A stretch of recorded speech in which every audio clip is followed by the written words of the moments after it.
welcome, welcome to old friends, to new friends. It's Memorial Day weekend, which is the unofficial start of summer movie season. It's just earlier all the time. Summer movie season lasts year round. I mean, anyway, kinda. That handsome face that you see there is Dave White. Dave White is here in place of Alonso. Alonso is unfortunately not feeling well today. So Dave and I are going to have reviews for you later on today of Hitman and Atlas. It's an all Netflix day, totally by accident, because there's stuff to watch. We did Power earlier this week, the police documentary. So between Hitman and Atlas and Power, it's all Netflix. And then on our Patreon later on, we're going to have Bridgerton recap. So anyway, it's an accident. But Dave, thank you for being here, filling in for Alonso. Always a treat to see you. My pleasure. He's sick in the bed right now. I've made him go lie down. I said, get out of my way. Today's my day to shine. It is. So here I am. Here I am to shine. Today's the day for homemade ramen. Our friend Leo asked that we just kind of chat a little bit to give folks a minute to come on in. But I see a lot of people are here. Hello, Teddy KGB says, Dave. Jesse says, hello, everyone. Christy, hope you're healing up nicely. Yes, my surgery is in 2 weeks from today. So we will have a movie news live next Friday, but then Friday, June 7th, we will not because I will be loopy from having my ACL operated. Yours is in 2 weeks and mine is in 6. Oh boy. How early why is surgery like at 6 a.m.? Oh, that's the best time. Oh, the cool kids know. 6 a.m. is the time. Listen, I already get up at 5 o'clock a.m. like a farmer anyway. So it's, I want, the good thing, I'm having a hip replacement because I'm 100. And the thing about it is that they pop you in there at 7:30 in the morning for your surgery. You're out by 1 o'clock in the afternoon. Yeah. And you can go home and pass out. So. Yeah, we got to be there at 4:30, 5 o'clock, 5 o'clock for 6 a.m. Anyway, so you were taking care of Alonso. My lovely husband's taking care of me. So thanks for being here and filling in on reviews and filling in on news today. Lots of love for you in the comments. Obi says hi. Chick Modest says hi. Bonzo says hi. Anyway, and hello to all the people who haven't. I'm sorry, I'm talking over you, and I have no idea how this works. It's okay. Just hello to all the people who haven't already seen my face and gone, "Oh, fuck that dude, goodbye." Quite the opposite. The rest of you, it's your third favorite substitute teacher. Here I am. Nah, you're the best. It's a very special day when you are here. Eli says hi. Timo Rivera says hola. He skipped class to be here. Yeah, great to be here. So a lot of news to talk about, and Dave is primed on all of the topics and has some thoughts on them. I'm sure of it. I have. My thoughts are very important. They are. So Furiosa is out today. Has anyone here seen it yet? I mean, it plays, Thursday night is when things really come out. We had a review of Furiosa last week as fast as we possibly could. So that is out there for you if I were doing some other stuff in our reviews today. Love to hear your thoughts on Furiosa if you guys have seen it. And then I'm going to see it again. I'm going to take Nick and Chris to see it this weekend in IMAX. So I'm very excited about that. We're a house divided on Furiosa.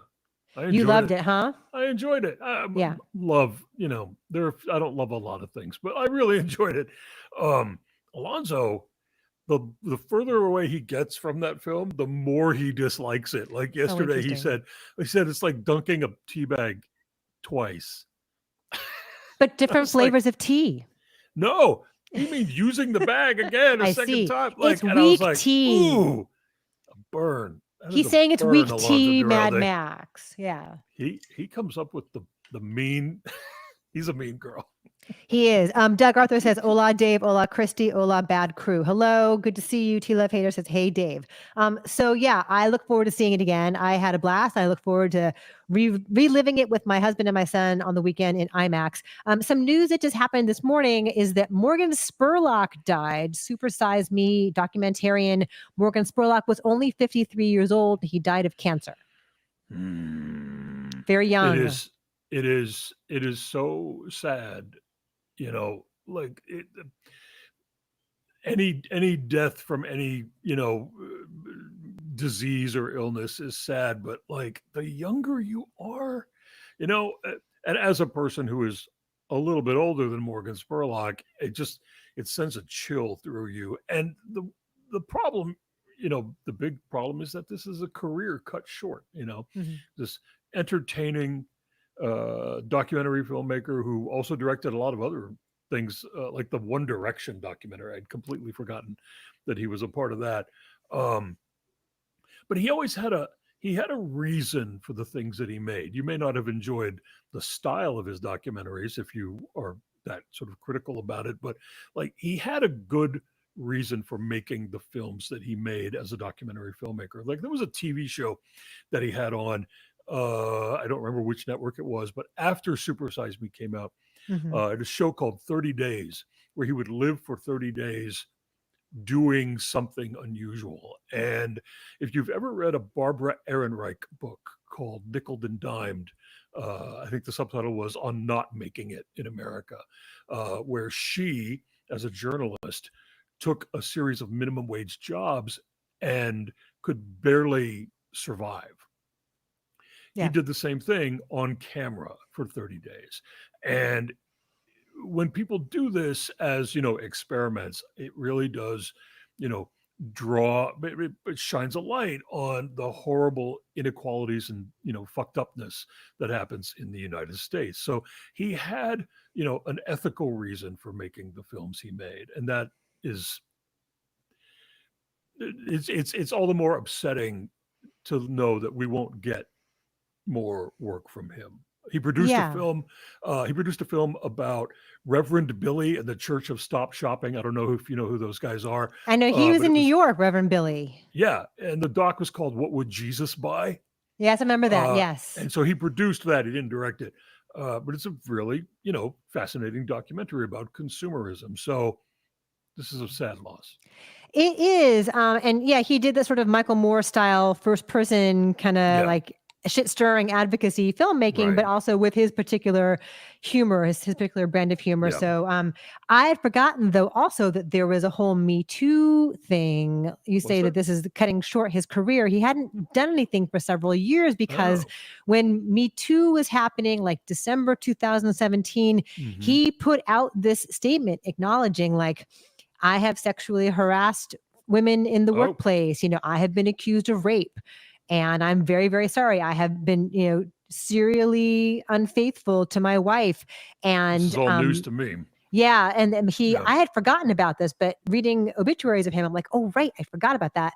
And that really was the end of his career, and he Oh. never really worked much after that. But he had a very peculiar style, and Super Size Me was, of course, nominated for an Academy Award, and so Morgan Spurlock, very young at 53. I mentioned if you have Furiosa is in theaters. Some of you guys are chiming in that you have seen it. Some of you loved it. Some of you were. Victor says it was okay. He says he thinks it won't be a blockbuster or even a solid hit, I'm afraid. Victor, I fear you may be right. I was looking at Fandango for IMAX showings near us, and there are a lot of seats at various showings like tonight and tomorrow.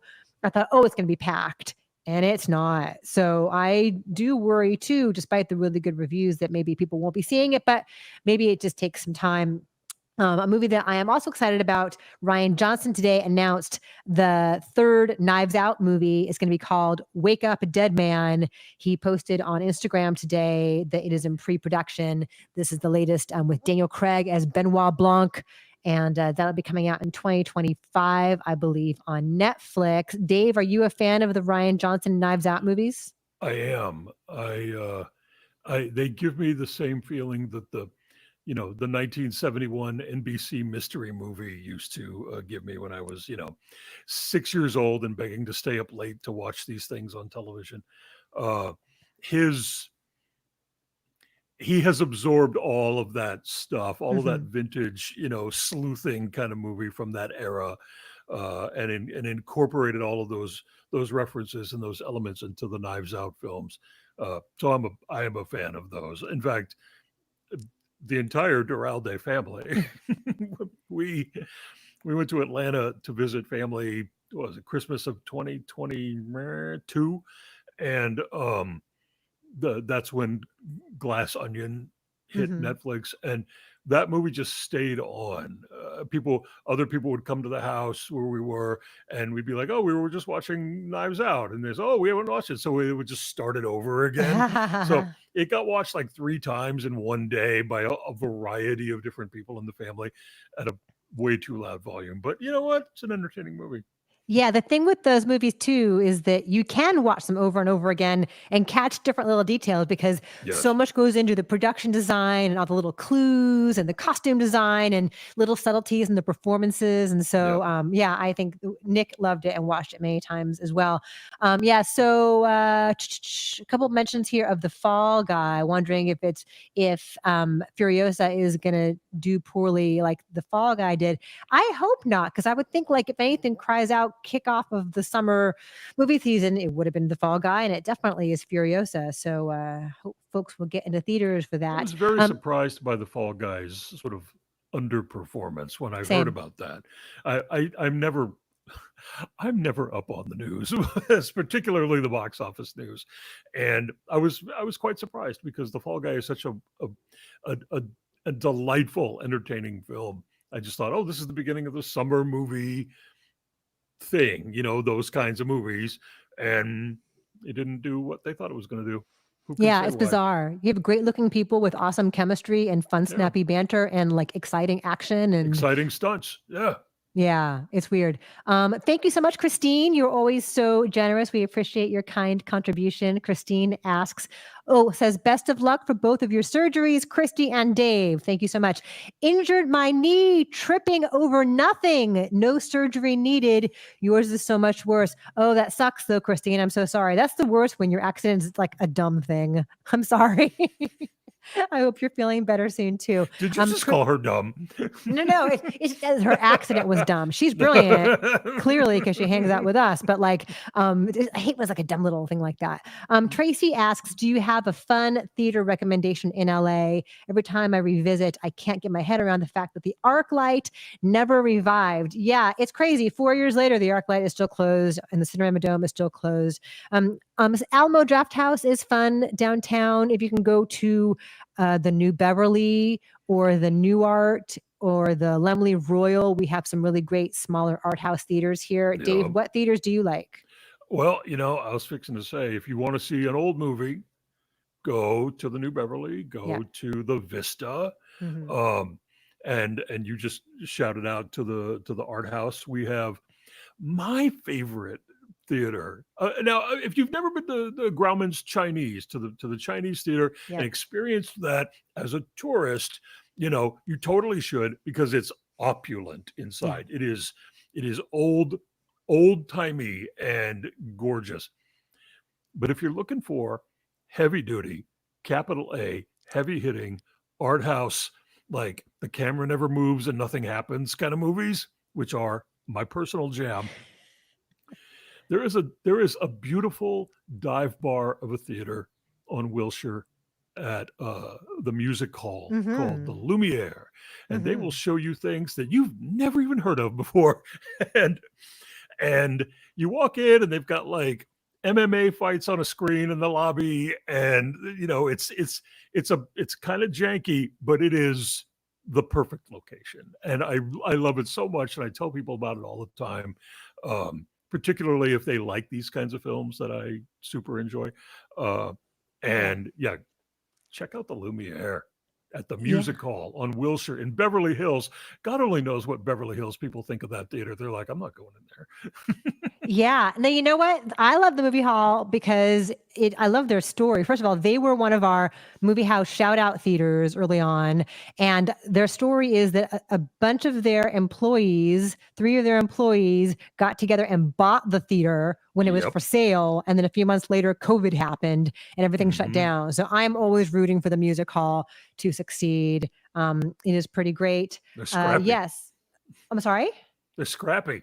Yeah, they are scrappy. Also, I have not yet been to the Egyptian since they reopened and redid the Egyptian, but I hear it's stunningly beautiful. Yeah, I hear it's beautiful. I haven't been back yet either. That could be a good one. Thanks for that question. Dave, you mentioned in our review of Atlas, yes, the Scarlett Johansson ChatGPT thing. Let's talk about that. Atlas is all about embracing AI. Maybe AI is not so bad after all. Sure, there's an AI terrorist that Simu Liu plays, but like there's hope in Atlas at least, if not in the real world. So this is a complicated thing.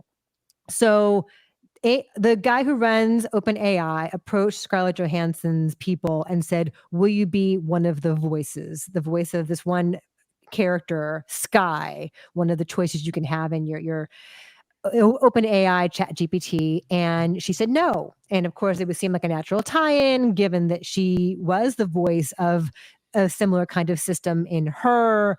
And of course, Joaquin Phoenix falls in love with her. She says no. And understandably so. This is precisely what writers were striking about, is the use of AI, the overuse of AI in being creative. And then I guess a couple of days before they launched this voice, went back to her agents again and said, let's just make sure, let's just double check, let's come back on this. They said no again. Sure enough, this voice comes out that sounds exactly like Scarlett Johansson, to the extent that her family and friends think it's her. Yep. And so she sicks her lawyers on them, saying, stop using this voice that sounds like me, that's crafted on me. But now they have come back with documentation saying that they hired a whole other voice actress to create this voice. And, it just happens to sound like Scarlett Johansson. I don't know. What do you think about this, Dave? Well, here's the thing. Back in the day, Alonso, it was about 20 years ago, Alonso said to me, I want you to go take this voiceover class, see if you'd be any good at it. And I was like, all right, fine. So I did it. And it was taught by the dude who did ADR looping. Do you all know what that is? Yeah. For Tim Allen, because the guy had a voice that sounded like Tim Allen. Now, short story, I was a washout because I'm not an actor. I just have this unusual voice. But I sucked at doing the thing that you needed to do that. But that guy gets paid to sound exactly like Tim Allen. Mm-hmm. Or he did, for the Toy Story dolls and shit like that. And someone out there sounds like Scarlett Johansson. And so I guess perhaps legally they're within their right to hire this person who sounds just like Scarlett Johansson. But it's weird because he approached her because this dude who runs this thing, he loves the movie Her, apparently. It's good. It is a very good movie, but I don't think it's a very good movie for the reason he thinks it's a very good movie. It's a cautionary tale. He didn't know that. Yeah. I don't know this guy, so I can't, I'm just speculating that, a lot of dudes maybe saw the movie Her and they're like, I want an AI sex girlfriend that sounds like Scarlett Johansson. You know what I mean? So this sucks. I hope she gets them to stop this. Yeah. No, for sure. Yeah, we have Tamo says, sorry, ScarJo, but Dave White should be the voice of ChatGPT. But we already have requests. We have requests for you here to go ahead and do that. I'm going to get on Cameo and just talk to y'all, I guess. $20. I think you should be Alexa. I'll sing happy birthday to you and all that shit, whatever. Your popovers are done. Ding, ding. Pull your food out of the oven. Right. Wake up. That'd be fun. So yeah, it's a complicated, tricky thing, right? But I can see this is exactly what actors and writers were fighting against, is, their likeness being used in ways that they don't approve of. So yeah. I get it totally. Okay, so next thing I want to talk about is this whole weird Riley Keough Graceland thing. Have you seen this? Yes. Have you seen the latest update? What, that it's like that the FBI is investigating? There's like a totally BS thing. A judge blocked the sale. Yes. Yeah. And that is an investigation. So Riley Keough, do not fuck with Riley Keough. I guess that's the lesson here. But so here's what apparently happened. Lisa Marie, her late mother, and the daughter of Elvis, reminding everyone Riley Keough is Elvis's granddaughter, right? Mm-hmm. So Lisa Marie apparently took out a big loan, didn't pay it back, died, and now this company is like, well, we're foreclosing and we're going to sell Graceland for parts or whatever. And Riley Keough is like, you know what? I wasn't even born when all this shit happened. So like, no, you're not. So she stepped in, and apparently now a judge has blocked the sale. But yeah, you said it's a scam. Like someone is really trying to run a game on this family right now. Right. There was some like allegation that Lisa Marie Presley took out some $3.8 million loan and used Graceland as the collateral. Yeah. And that's why they were going to foreclose on it and put it up for auction. And so now there's been, the judges blocked it. And now there's this investigation going on.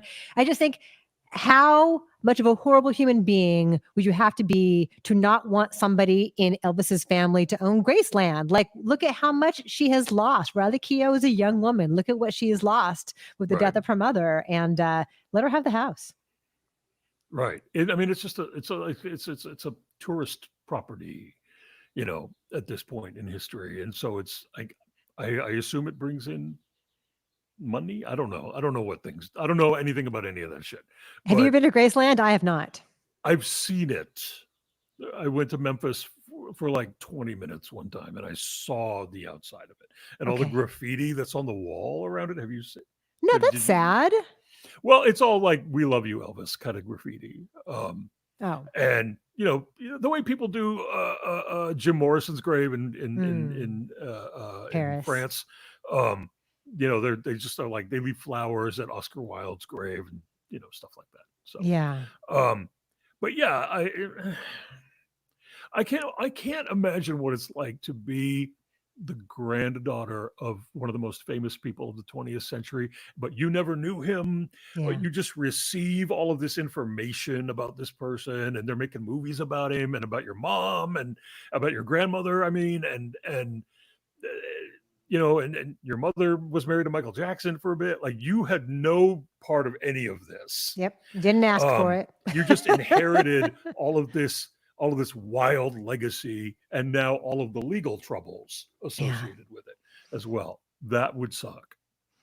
Yeah, I agree. Victor wants to know. Oh no, Victor mentioned she needs a place to store her Sasquatch costumes. It's true. A lot of Sasquatching going on. You don't know. She might be like Debbie Reynolds, keeping everything she ever had in a movie. Right. And she needs to put it in Graceland, which is so tacky that everything belongs there. Ed Looney wants to know, did Dave White always have this voice even as a small child? Even as a small child, yes. When I was 7 years old, I talked just like this. My voice changed when I was 6. And that is how that's all that came to pass. No, you know what happens? The older you get, as I said earlier, I'm 100 now. The older you get, your register drops and drops and drops and drops. And mine was not all that high pitched to start with. Yeah. So it just keeps getting more and more seller-like as I get older. It is singular. You are the velvet lawnmower. Is that what they call you? It has been. I have been called that. I did not make that up. Someone else. You can't call yourself that. Like Rock and Roll Ralph's can't call itself Rock and Roll Ralph. We're Rock and Roll Ralphs. Yeah. They have a sign on Sunset, Rock and Roll Ralphs. I'm like, no, you have to just colloquially be known as that. Like locals know. Right. It's dumb. So more stuff to talk about. The first part of Kevin Costner's epic Horizon film series debuted at Cannes and got just destroyed. These movies are each 3 hours long. There are 2 already planned. And the first one played and is supposed to be terrible. Do you plan on seeing this film? Forgive me. I'm having a problem right now. My laptop wants to die on me. And and I've got the camera plugged in. Okay. Shit. Live TV, folks. Yeah. So, all right. Well, let's just hope. We can wrap up soon. Let's just hope that it stays going until we're done. Well, let's wrap up. Well, we have a couple more things to talk about then. And then there's a new Steven Spielberg movie coming out in May 2026, which I'm assuming will be which that'll be better than Kevin Costner's movie, I'm assuming. And then speaking of The Fall Guy, it is now out on digital with 20 extra minutes. It was kind of long enough. I thought it was just fine. But there's more now. And then this past week, enjoyable as it was, I probably won't be watching those extra 20 minutes. I don't think we need them. I think I felt satisfied with it the way it was. Perfectly complete film as it is. I agree. And then last Friday, right after we wrapped up our live, this always happens. There's always some kind of breaking news. So we missed the fact that Dabney Coleman died at age 92. Yeah. Longtime character actor. I think of him mostly from 9 to 5 as just the sexist, egotistical, lying, hypocritical bigot, Mr. Hart. Yes. What is your favorite Dabney Coleman role, Dave? Well, you can't go wrong with 9 to 5, but he was on a sitcom in the 80s called Buffalo Bill, which was really funny. It was canceled pretty quickly. First of all, I love this man. He was like that mean businessman, banker looking dad guy that was very stern, and he used that physicality to great effect in a very sort of deadpan comedic way. There's not a very good movie that he's in called Modern Problems with Chevy Chase. My favorite line in it is when he's so annoyed by everything. He just says, "I'm a goddamn good looking man." And I remember seeing that movie and thinking, you know what? You really are. He does have a very, no one looks like that anymore. Like with that kind of hair and that kind of mustache, he just cries out like arrogant asshole businessman. Yep. Yeah, he was fantastic. And a long and cool career. And he was great. Yeah, R.I.P. Dabney Coleman.